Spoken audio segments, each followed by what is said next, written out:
Judgments on God's ordinances must be embarked upon with prudence. Number 32. The real field and subject of deception are things unknown, firstly, because their strangeness leads them credence, second, because they cannot be exposed to our usual order of argument, so stripping us of the means of fighting them.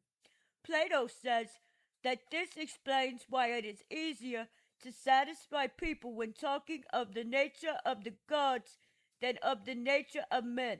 The ignorance of the hearers provides such hidden matters with a firm, broad course for them to canter along in freedom. And so it turns out that nothing is so firmly believed as whatever we know least about, and that no persons are more sure of themselves than those who tell us tall stories, such as alchemists and those who make prognostications.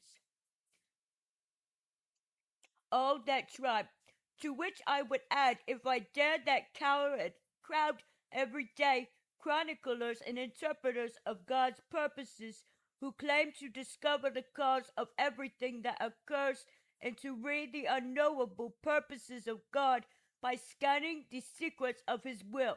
The continual changes in class of events drive them from corner to corner and from east to west, but they still go on chasing the tennis ball and sketching black and white with the same crayon. In one Indian tribe, they have a laudable custom. When they are worsened in a skirmish or battle, they publicly beseech the sun, their god, for pardon for having done wrong, attributing their success or failure to the divine mind, to which they submit their own judgment and discourse. For a Christian, it suffices to believe that all things come from God, to accept them with an acknowledgement of His holy, unsearchable wisdom, and so to take them in good part, under whatever guise they are sent to Him. What I consider wrong is our usual practice of trying to support and confirm our religion by the success or happy outcome of our undertakings. Our belief has enough other foundations without seeking sanction from events. People who have grown accustomed to such plausible arguments well suited to their taste are in danger of having their faith shaken when the turn comes for events to prove hostile and unfavorable, as in the religious wars which we are now fighting, after those who have prevailed at the Battle of La Rochelle Bay had a great feast day over the outcome, exploiting their good fortune as a sure sign of God's approval for their faction. They then had to justify their misfortunes at Moncontour and Jabnac as being fatherly scourges and chastisements. They would soon have made the people realize that that is getting two kinds of meal from the same bag and blowing hot and cold with the same breath. It would be better to explain to the people the real foundations of truth.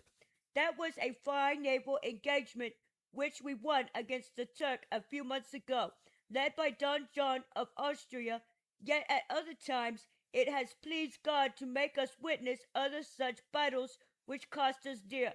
In short, it is hard to bring matters divine down to human scales without being trivialized. Supposing someone sought to explain why Arius and Leo, his pope, both died at different times of death, so strange and similar, for they both had to leave the debates because of pains in their stomach and go to the laboratory where both promptly died, and supposing they emphasized God's vengeance by insisting on the nature of the place where this happened, well, they could add the example of the death of Heliogabalus, who was also killed in a privy.